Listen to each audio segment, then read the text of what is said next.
नमस्कार, एक बार फिर से आप सभी का बहुत-बहुत स्वागत है हमारे यूट्यूब चैनल पे। आज फिर से मैं आप सभी के लिए क्लास 12th सोशियोलॉजी और ये बुक नंबर 2 है, याद रखिएगा। पहले हमने बुक नंबर 1 के सारे वीडियोज़ को कंप्लीट कर लिया है। ये बुक नंबर 2 है और इस बुक का नाम है भारत में सामाजिक परिवर्तन एवं विकास। चैप्टर 1 है ये और चैप्टर 1 का जो नाम है वो है संरचनात्मक परिवर्तन।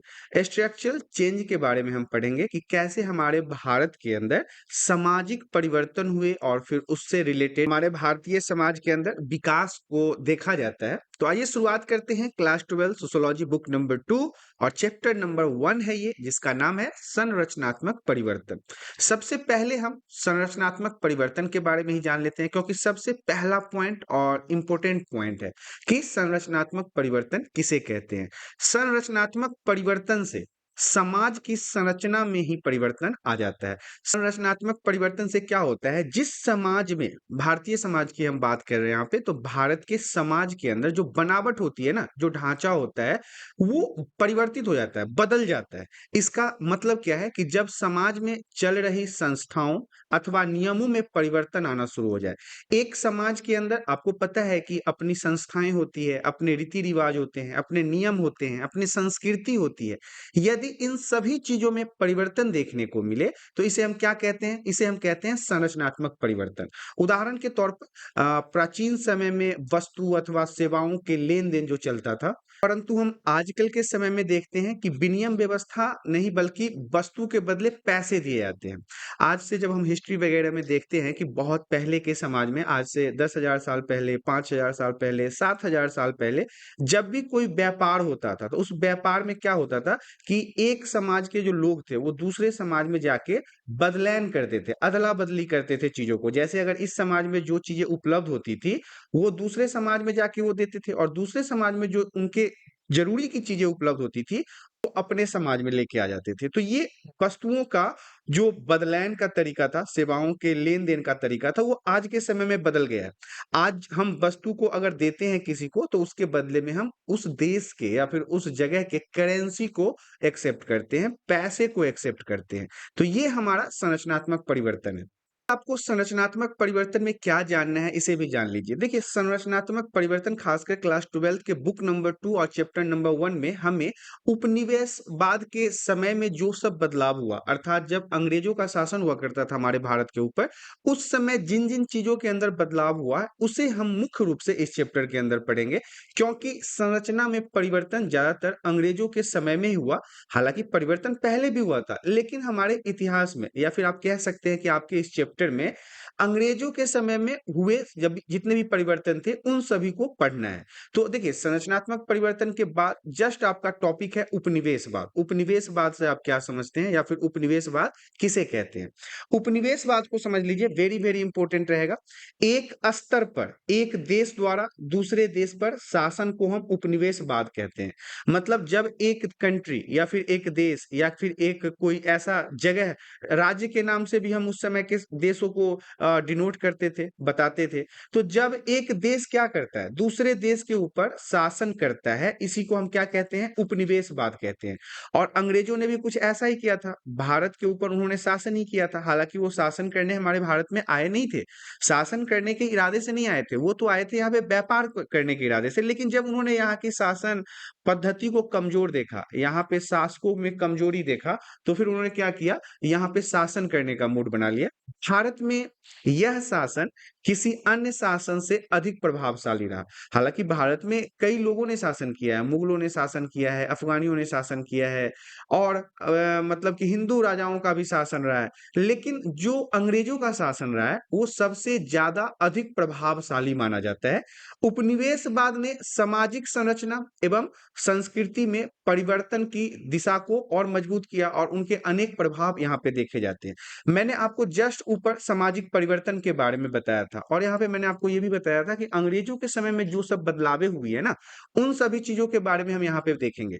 तो अंग्रेज का जब शासन था, अंग्रेजों ने लगभग-लगभग 200 सालों तक यहाँ पे शासन किया और 200 सालों तक के शासन में इन्होंने हमारे भारतीय संस्कृति को बदला, हमारे सामाजिक संरचना को बदला, हमारे यहाँ के और भी कई तरह के चीज़ों में परिवर्तन किया और इसका प्रभाव जो है वो आज तक दिखाई देता है। अंग्रेजों का शासन जो 200 सालों तक था, उसका प्रभाव आज भी हम अपने भारतीय संस्कृति और समाज में देखते हैं। बहुत तरह की चीजें हैं जो परिवर्तन देखने को मिलता है। के लिए मैं कुछ परिवर्तन आपको बता देना चाहता हूँ कि आपको पता है कि हमारे भारत के समाज में पहले ये सड़कों के आसपास ठेले, रेहड़ी वगैरह नहीं लगाए जाते थे। ऐसे आपको ब्रेड ऑमलेट, मोमोस, चाउमीन ये सब नहीं मिलता था। लेकिन आज के समय में ये आपको प्राप्त हो जाता है, तो ये कहीं न कहीं पश्चिमी सभ्यता ही है। पश्चिमी सभ्यता कहने का मतलब है ये अंग्रेज अर्थात ब्रिटिश के तरफ के जो देश की जो संस्कृति है या फिर सामाजिकता है, वो आज भी आपको अपने भारत देश के अंदर देखने को मिलेगा। इसके अलावा एक बहुत ही इम्पोर्टेंट एग्जांपल मैं आपको समझाता हूँ। हमारे भारत देश के अंदर हमें ये सड़क पे चलने में आपको देखते होंगे कि बाएं तरफ से हम चलते हैं। लेफ्ट साइड से हम हमेशा चलने की कोशिश करते हैं। ये भी कहीं न कहीं अंग्रेजों का ही देन है।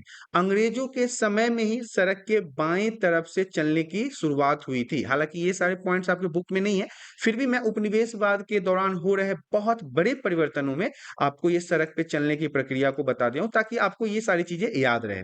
नेक्स्ट पॉइंट हमारा कहता है भारत में उपनिवेशवाद के कारण आए संरचनात्मक परिवर्तन। अब हम उन मुद्दों के ऊपर बात करेंगे जो भारत में उपनिवेशवाद को मैंने आपको बताया है कि अंग्रेजों ने यहाँ पे 200 सालों तक शासन किया और 200 सालों के शासन के दौरान हमारे भारत में जिस प्रकार के परिवर्तन देखने को मिला है, जिस प्रकार के समाज पे असर देखने को मिला है, संस्कृति पे असर देखने को मिला है और भी बहुत सारे ऐसे मुद्दे हैं जहाँ पे अंग्रेजों ने बदलाव करने की कोशिश की। हमारे मतलब कि पढ़ाई-लिखाई में भी उन्होंने काफ़ी तरह की चीज़ों को चेंज किया है। जैसे कि अंग्रेजी जो आज है एक तरह से तो अभी के समय में आप कह सकते हैं कि इंग्लिश जो है वो ग्लोबल लैंग्वेज है।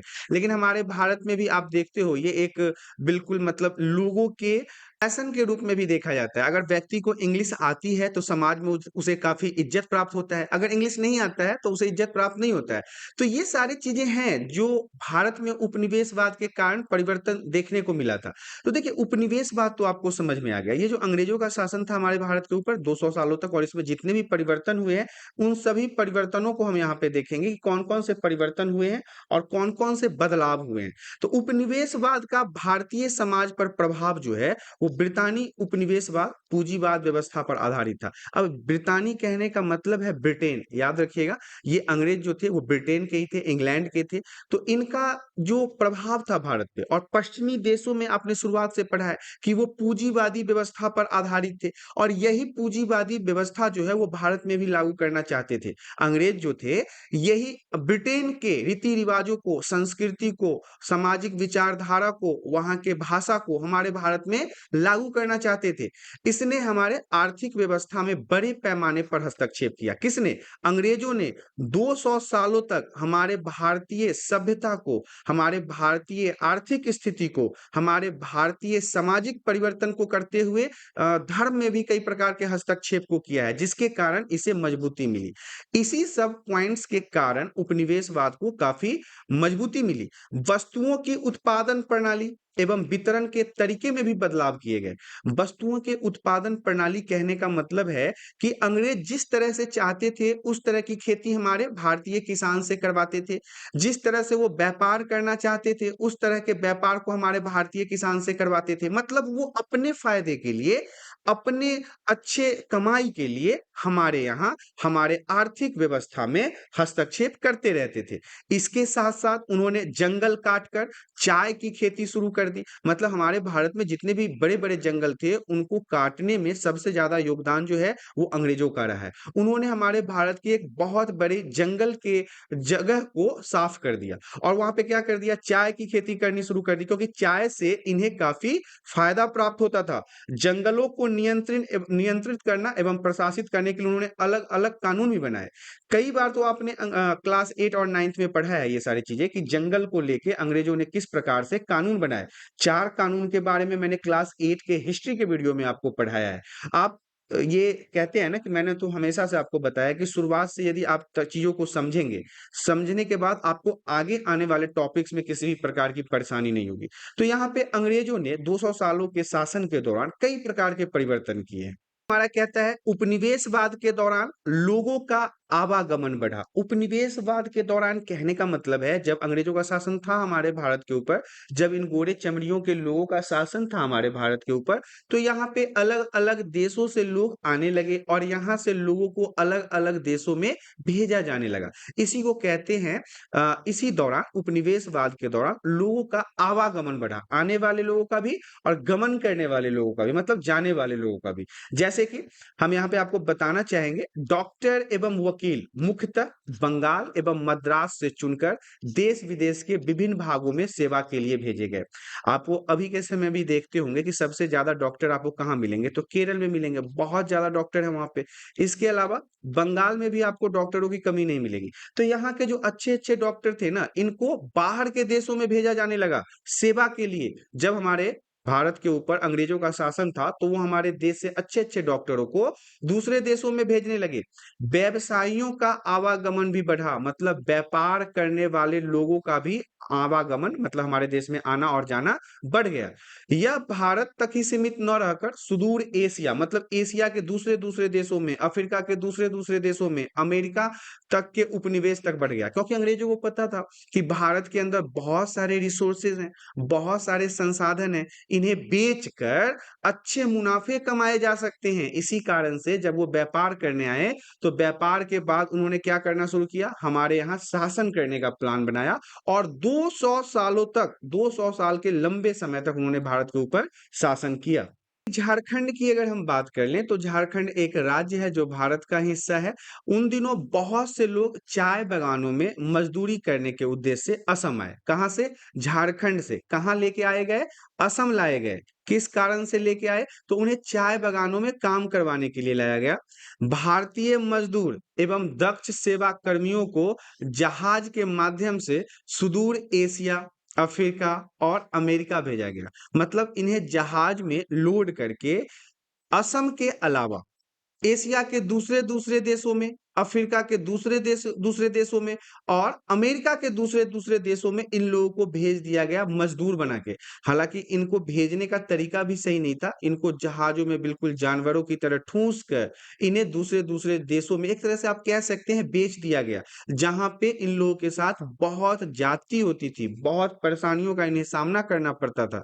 नेक्स्ट पॉइंट इसी में हमारा कहता है, उपनिवेशवाद ने वैधानिक, सांस्कृतिक एवं वास्तुकला में भी परिवर्तन लाए। जब हमारे भारत देश के ऊपर अंग्रेजों का शासन था तो हमारे यहाँ मतलब कि नीति नियमों में भी काफी बदलाव हुए, संस्कृति में भी काफी बदलाव हुए, वास्तुकला में भी कई प्रकार के परिवर्तन देखे जाते हैं। कुछ परिवर्तन जो थे वो सुनियोजित तरीकों से लाए गए थे, मतलब परिवर्तन कुछ ऐसे भी थे जो बहुत ही सही थे। जैसे कि अंग्रेजों द्वारा किए गए सारे कार्य जो है हमारे भारत में बुरे नहीं है। जैसे हम रेलवे की ही बात कर ले तो ये अंग्रेजों के द्वारा लाया गया था।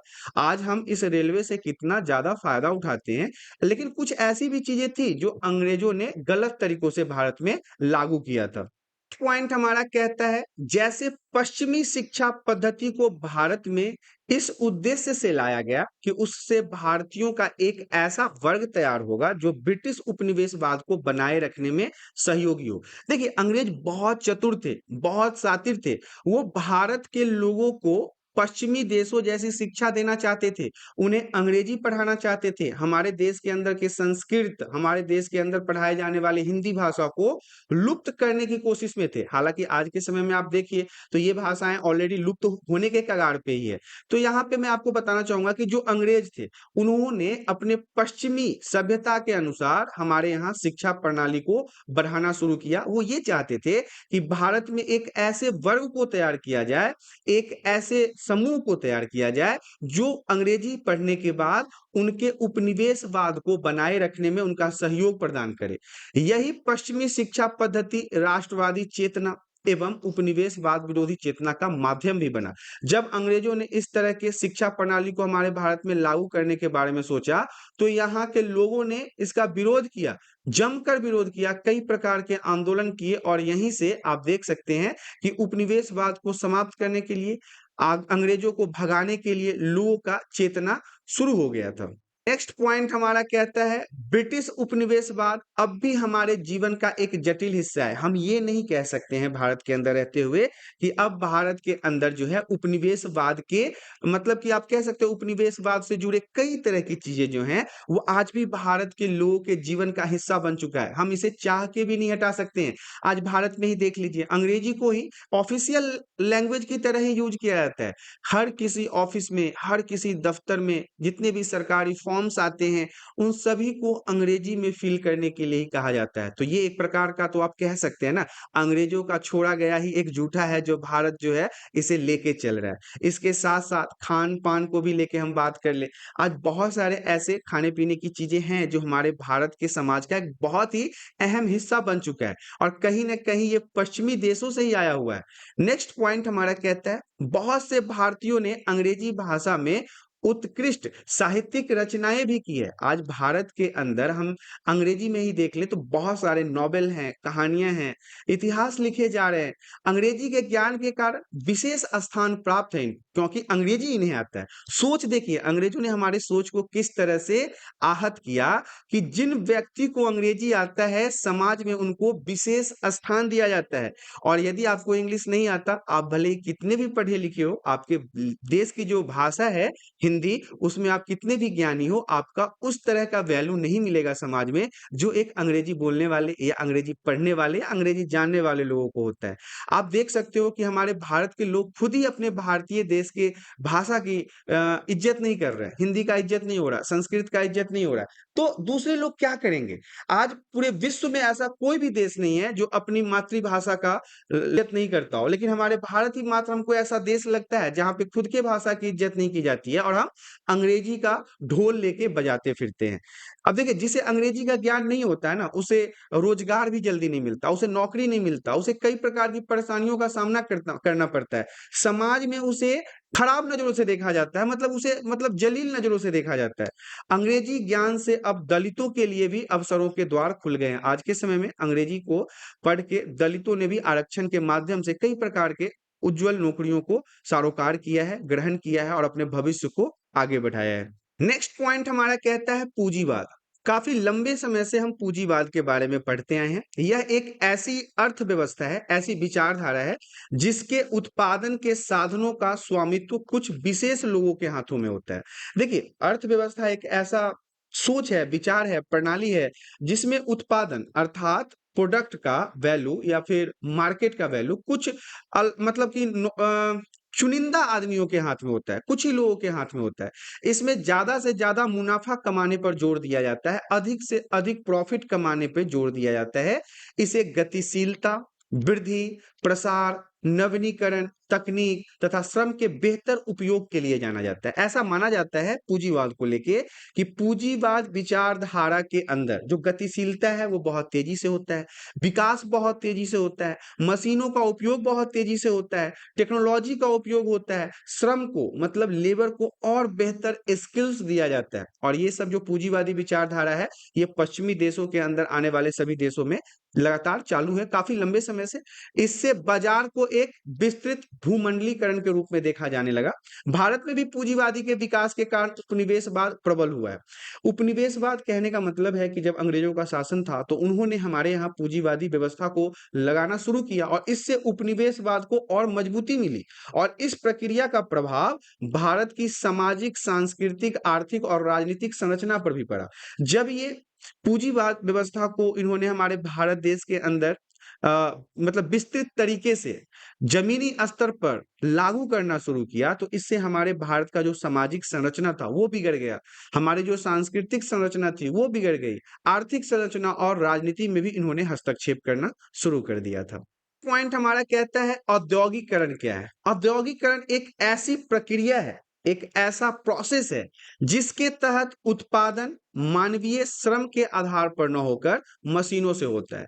आज से कुछ 100 साल, 1000 साल पहले आपने देखा होगा कि जितने भी काम किए जाते थे, वो मानव के द्वारा किए जाते थे, इंसानों के द्वारा किया जाता था। जैसे एग्जाम्पल के लिए गड्ढा खोदना है, तो गड्ढा इंसानों के द्वारा कई सारे लोग मिलके गड्ढे को खोदते थे। लेकिन आज के समय में क्या होता है, जेसीबी आता है और घंटों में ये काम करके चला जाता है। तो ये किसके माध्यम से हो रहा है? मशीनों के माध्यम से हो रहा है। तो औद्योगिकरण का मतलब ही यही है कि मानव से वो काम न करवाकर लोग मशीनों से करवाने लगे हैं। मशीनों से करवाने का फायदा ये है कि उनका उत्पादन जो है, प्रोडक्ट जो है, वो बहुत ज्यादा तेजी से बढ़ता है। एग्जाम्पल के लिए अगर एक कोई फैक्ट्री है और उसमें मान लीजिए कुरकुरे बन रहा है, तो कुरकुरे अगर 1 घंटे में इंसानों के द्वारा 100 पैकेट बनाए जा रहे हैं, तो वहीं पे मशीन के माध्यम से उसे 1000 पैकेट बनाया जा रहा है। तो कंपनियों को मशीनों के द्वारा फायदा हो रहा है औद्योगिकरण के अंदर, और वो मशीनों पे ज्यादा उपयोग में जोर दे रहे हैं।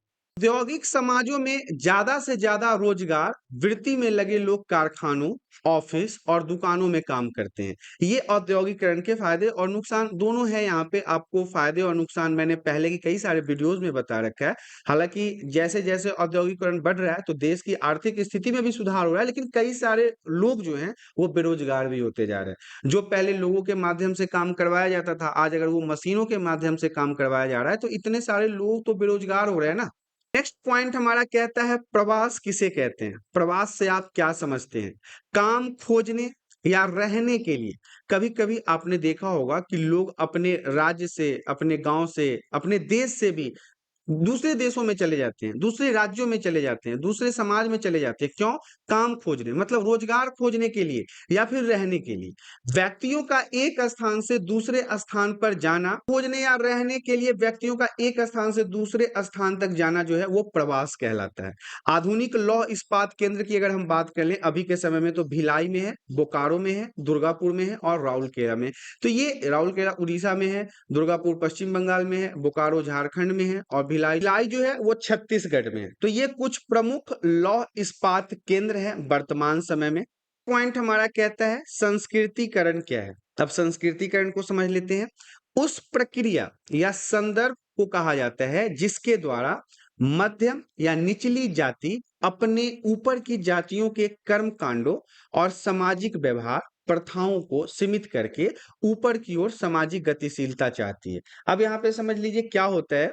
संस्कृतिकरण में क्या होता है, जो निचले जाति के लोग होते हैं या जो दबे कुचले होते हैं, या फिर जो आप कह सकते हैं कि जो हरिजन वगैरह होते हैं, छोटे कास्ट के लोग होते हैं, तो इनको ऊपर की ओर अग्रसर करने के लिए ये ऊपर के जाति के जो कर्म कांड होते हैं, पूजा पाठ होते हैं, सामाजिक व्यवहार होता है, उसको अपने जीवन में लेके अपने आप को गतिशील करते हैं, समाज में प्रतिष्ठित करते हैं। अंग्रेजों के द्वारा जो उस समय के विकसित व्यापार केंद्र थे वो मुंबई था, कोलकाता था और चेन्नई था। ये सभी जो है वो समुद्र के किनारों का जगह है जहां पे आसानी से जहाजों को लाके और व्यापार किया जा सकता था। इसलिए अंग्रेजों ने मुंबई, कोलकाता और चेन्नई को अपने व्यापार का केंद्र बनाया था। हमारा कहता है शहरीकरण क्या है। शहरीकरण से क्या समझते हैं? शहरीकरण वह प्रक्रिया है जिसके द्वारा शहरों में जनसंख्या बढ़ती है। आजकल के समय में आप देख रहे हैं कि किस प्रकार से शहरों की संख्या दिन प्रतिदिन बढ़ती जा रही है, और ग्रामीण क्षेत्रों में रहने वाले लोग भी जो है वो शहरी समाज की जीवन शैली को आत्मसात करते हैं, मतलब उनको बहुत अच्छा लगता है। जो गांव में रहने वाले लोग हैं ना, उनको अच्छा लगता है कि वो शहरों में जाके बसें, शहरों में उनका घर हो, क्योंकि शहर के जो दिखावे हैं, शहर की जो साजो सज्जा है, शहर के अंदर की जो फैसिलिटी है, वो उनको अपने लोभ लोभ दिलाती है, मतलब वो उससे लुभान्वित होते हैं, वो उसकी ओर खींचे चले जाते हैं। तो ये दिन प्रतिदिन जो शहरों की संख्या बढ़ती जा रही है, शहरों में लोगों की संख्या बढ़ती जा रही है, जनसंख्या बढ़ती जा रही है, यही हमारा शहरीकरण कहलाता है। नेक्स्ट पॉइंट हमारा कहता है नगरीकरण को औद्योगिकरण से जोड़कर देखना। औद्योगिकरण का संबंध जो है वो यांत्रिक उत्पादन के उदय से है, जो ऊर्जा के गैर मानवीय संसाधनों पर निर्भर करता है। औद्योगिकरण का संबंध अगर हम बात करेंगे तो ये यांत्रिक उत्पादन के उदय से है, मतलब कि मशीनों के प्रोडक्टिविटी को बढ़ाने के जो उपाय लिए जाते हैं, उनके ऊपर नवीनीकरण को देखा जाता है या फिर औद्योगिकरण को देखा जाता है। इससे ज्यादातर लोगों जो होते हैं वो कारखानों में, दफ्तरों में, दुकानों में काम करते हैं, तथा इनके कारण कृषि व्यवसाय में लोगों की संख्या धीरे धीरे कमती जा रही है। जिस प्रकार से किसानों का हाल है आज के समय में, लोग ज्यादातर जो है वो शहरों में जाके काम करने की कोशिश करते हैं। आज कोई भी ऐसा बच्चा आपको भारत में नहीं मिलेगा जो ये कहता हो कि हम बड़े होके ना किसान बनना चाहते हैं। किसानों की हालत दिन प्रतिदिन बद से बदतर होती जा रही है। उनको पूरे साल लग जाते हैं किसी भी फसल को उगाने के लिए, और इसके एवज में उनको सही तरीके से उसका मजदूरी नहीं मिल पाता है।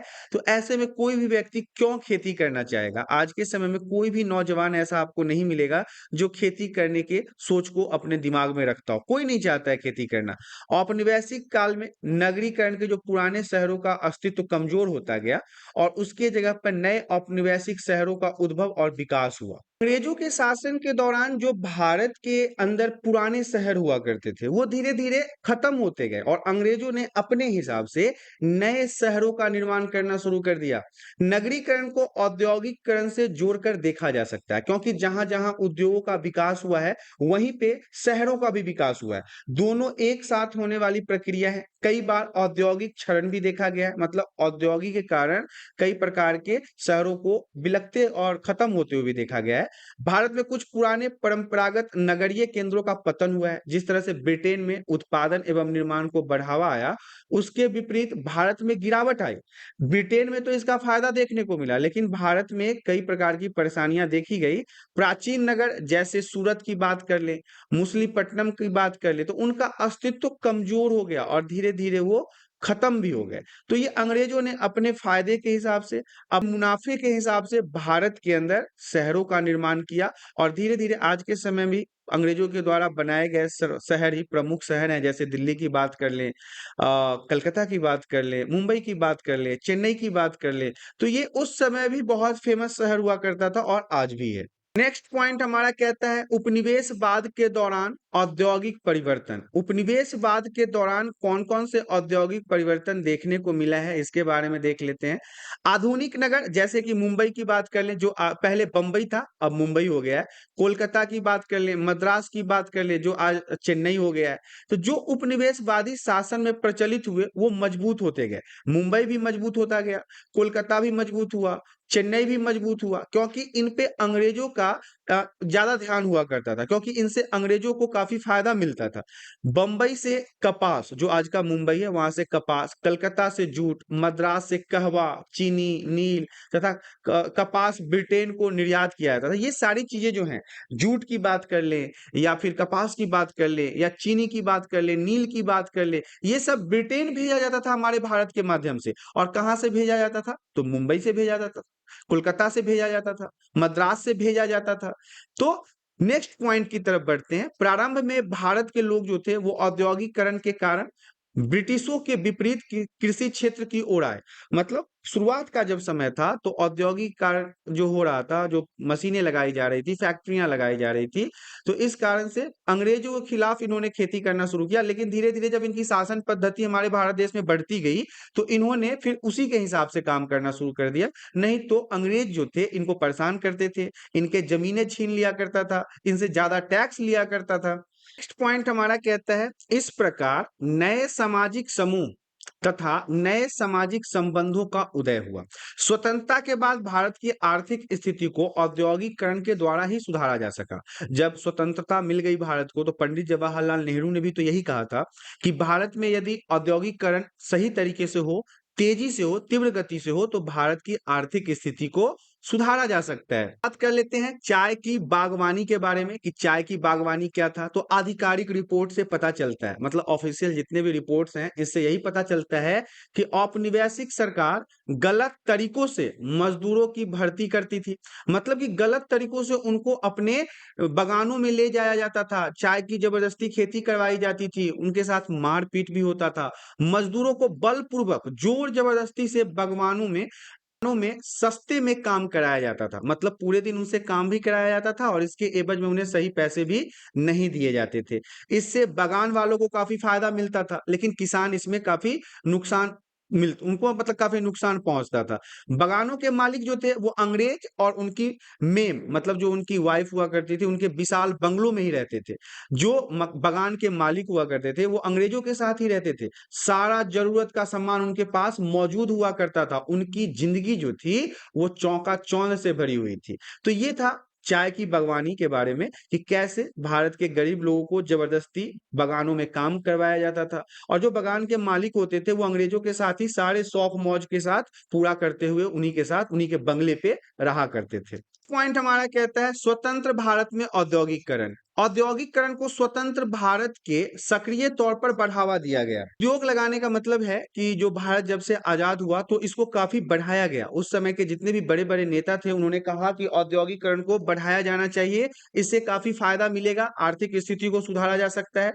स्वदेशी आंदोलन ने भारत की राष्ट्रीय अर्थव्यवस्था के प्रति निष्ठा को मजबूत किया। स्वदेशी आंदोलन कहने का मतलब है कि भारत के जो लोग थे, जो भारत के रहने वाले थे, उन्होंने अपने भारत देश के प्रति निष्ठा को मजबूत किया, अर्थात भाईचारे को मजबूत किया, अपने व्यवहार को मजबूत किया। तीव्र मतलब तेजी से और बृहत औद्योगिकरण के द्वारा आर्थिक स्थिति में सुधार और सामाजिक न्याय हो पाया। मतलब कि भारत के अंदर जब तेजी से औद्योगिकरण किया गया और सामाजिक न्याय समाज के रहने वाले सभी व्यक्तियों के लिए लाया गया, तब भारत देश के अंदर स्थिति काफी जल्दी सुधरने लगा। भारी मशीनीकृत उद्योगों का विकास हुआ, बड़े बड़े मशीनों वाले उद्योग लगाए गए। इन्हें बनाने वाले उद्योग पब्लिक सेक्टर के विस्तार और बड़े ऑपरेटिव सेक्टर को महत्वपूर्ण माना गया। जो प्राइवेट लोग थे ना, उन्होंने ही इस प्रकार के चीजों को बनाना शुरू किया। इसी से तो उस समय टाटा वगैरह जो थे वो काफी पब्लिसिटी भी उनका हुआ और उनकी कंपनी जो है वो आज दुनिया भर में इतने जगहों पे फैला हुआ है इन्हीं कारणों से। पॉइंट हमारा कहता है स्वतंत्र भारत में नगरीकरण। तो भूमंडलीकरण द्वारा शहरों को अत्यधिक प्रसार किया गया, मतलब बहुत ज्यादा बढ़ाया गया। पॉइंट हमारा कहता है MSA राव के अनुसार भारतीय गांव पर नगरों के प्रभाव। अब देखिए ये एक पॉइंट है, इसे आप देखिए ध्यान से। MSA राव ने क्या कहा था कि भारतीय गांव पर शहरों का क्या प्रभाव पड़ा। तो कुछ गांव ऐसे थे जहां से अच्छी खासी संख्या में लोग दूर दराज के शहरों में रोजगार ढूंढने के लिए जाते थे। अब देखिए कुछ ऐसे गांव थे उस समय भी जो शहरों में ना रोजी रोटी ढूंढने जाते थे, नौकरी ढूंढने जाते थे, रोजगार ढूंढने जाते थे। बहुत सारे प्रवासी केवल भारतीय नगरों में ही नहीं बल्कि विदेशों में भी रहते थे। उस समय की भी बात अगर हम कर ले तो बहुत सारे भारत के लोग ऐसे भी थे जो केवल भारत के ही दूसरे शहरों में नहीं जाते थे रोजगार ढूंढने, बल्कि वो विदेश भी रहते थे, विदेश भी जाते थे, दूसरे देशों में जाके रोजगार ढूंढते थे। तो ये कुछ MSA राव के अनुसार भारतीय गांव पर जो नगरों का प्रभाव पड़ा, उसमें ये पहला पॉइंट था। अब हम दूसरे पॉइंट की बात कर लेते हैं। शहरी प्रभाव उन गांवों में देखा जाता है, शहर का प्रभाव मतलब सिटी का प्रभाव उन गांवों में देखा जाता है जो औद्योगिक शहरों के निकट स्थित हैं, जैसे कि भिलाई। अब भिलाई की बात कर लो तो छत्तीसगढ़ में यह भिलाई एक ऐसा जगह है जहां पे उद्योग बहुत ज्यादा है। लौह बनाने की जो प्रक्रिया वाले मशीन है या उद्योग है यहाँ पे बहुत ज्यादा है। तो इसके आसपास के जो गांव के क्षेत्र है ना, वो ज्यादातर लोग जो है वो भिलाई में आके बस चुके हैं, ताकि उनको शहर में अच्छा रोजगार मिले, अच्छी शिक्षा मिले, अच्छे दवाइयाँ मिले, अच्छे मेडिसिन मिले, अच्छे हॉस्पिटैलिटी की सुविधा मिले। तो ये सारी चीज़ें जो हैं वो MSA राव के अनुसार भारतीय गाँव पे जो शहरों का प्रभाव पड़ रहा था, इसमें सेकेंड पॉइंट के बारे में। दूसरा पॉइंट हमारा इसमें कहता है महानगरों का उद्भव। उद्भव का मतलब होता है शुरुआत, जन्म लेना, और विकास तीसरे प्रकार का शहरी प्रभाव है। मतलब महानगरों का उद्भव जो है, जिसे हम बड़े-बड़े सिटी के रूप में देखते हैं या फिर मेट्रो सिटी भी कई बार कहा जाता है, तो ये सब जो है वो उद्भव के तीसरे प्रकार में आते हैं, मतलब तीसरे नंबर पे आते हैं। 3 तरह के मैंने आपको बताया, पहला, दूसरा, तो ये तीसरा है। जिससे निकटवर्ती गाँव मतलब जो गाँव इससे सटा हुआ रहता है महानगरों से, वो प्रभावित होते हैं। जैसे कि हम अगर दिल्ली की बात कर लें, तो दिल्ली ऐसा ही एक महानगर है। तो पहले हरियाणा वगैरह के जो कुछ ऐसे क्षेत्र थे जो दिल्ली के सीमा से सटे हुए हैं, आज वो भी इससे प्रभावित हुए हैं। कुछ सीमावर्ती गांव पूरी तरह से नगर के प्रसार में विलीन हो जाते हैं। मतलब जब शहर बहुत ज्यादा बढ़ने लगता है तो ये जो गांव होते हैं ना, वो इन शहरों में ही मिल जाते हैं। वो क्षेत्र जहां लोग नहीं रहते हैं, नगरीय विकास के लिए प्रयोग कर लिए जाते हैं। ऐसे बहुत सारे जगह होते हैं, खेत होता है शहरों के आसपास जहाँ पे लोग रहते नहीं है, तो इन्हें शहरों में मिला लिया जाता है। इसमें बड़े-बड़े मॉल बना दिए जाते हैं, बड़े-बड़े रेसिडेंशियल कॉम्प्लेक्स बना दिए जाते हैं और ये फिर इस तरह से महानगरों का उद्भव होना शुरू हो जाता है।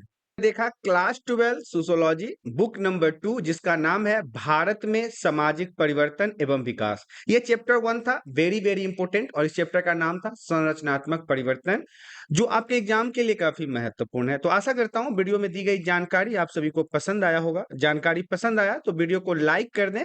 चैनल पे पहली बार आए हैं तो चैनल को सब्सक्राइब कर लें ताकि इसी प्रकार के एजुकेशन वीडियो आपको हमेशा प्राप्त होता रहे। आज के लिए इतना ही, धन्यवाद।